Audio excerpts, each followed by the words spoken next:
Look at that sauce. Creamy, glossy, full of flavor, and the chicken golden brown, tender and absolutely worth making.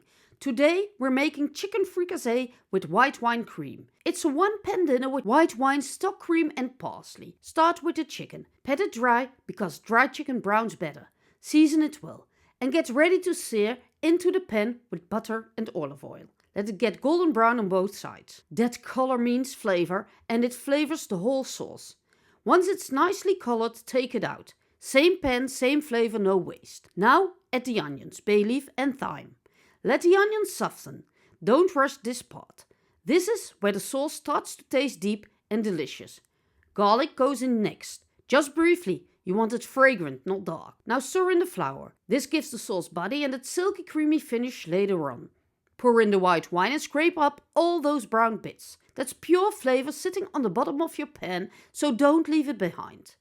Then add the chicken stock plus salt and pepper. Now it already smells like dinner.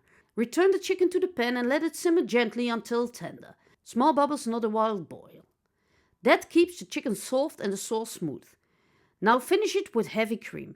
This is the moment the sauce turns silky and rich. A little parsley on top and that's it. Chicken fricassee with white wine cream.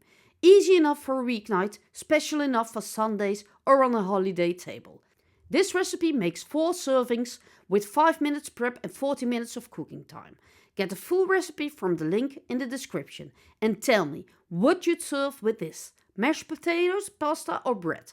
Quick, tasty and easy to prepare at home.